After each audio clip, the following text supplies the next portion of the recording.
আমরা বলেছিলাম যে ছাত্র দল, ছাত্র অধিকার পরিষদ, ছাত্র শিবির, এমনকি ছাত্র শক্তি সহ ছাত্র ইউনিয়ন সবাইকে নিয়ে এই প্ল্যাটফর্মটি আপনারা সাজান।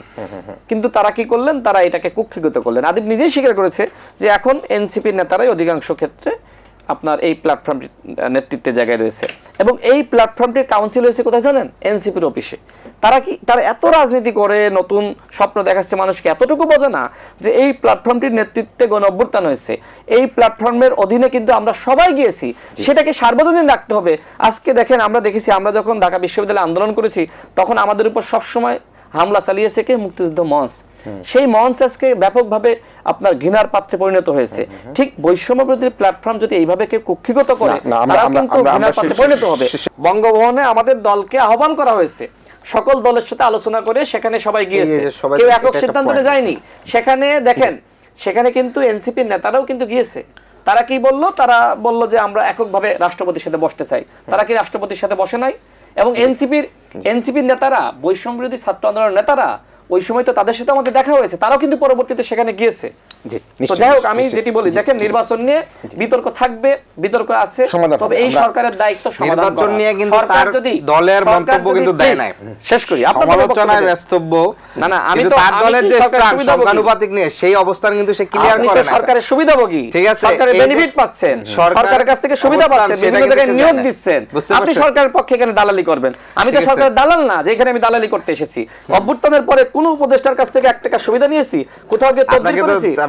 সেটা জিজ্ঞেস করা হয় নাই। না না, আপনি এখানে সরকারের হয়ে কথা বলতে এসেছেন, আপনি সরকারের প্রোটেকশন দিচ্ছেন।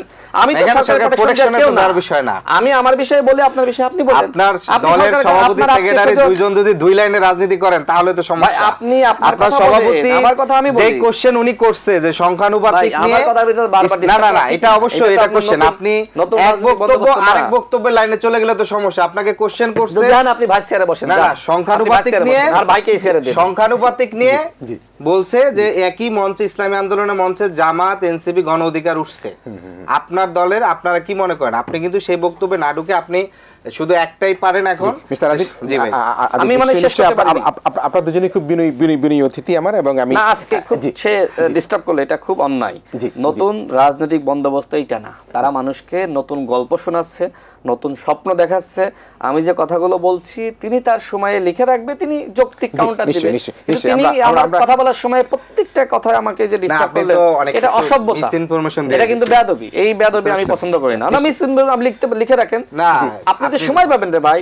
আপনি যে আমার প্রত্যেকটা কথা, আমার কনসেন্ট্রেশন নষ্ট হয়েছে না কথা বলতে গিয়ে, আমি তো ডিস্টার্ব ফিল করেছি। এই বেয়াদবি গুলো করলে আসলে খুবই দুঃখজনক। তাদের রাজনীতি শিখতে হবে, তারা তো মাত্র রাজনীতিতে এসেছে, আমরা তো উড়ে এসেছিও বেশি নাই।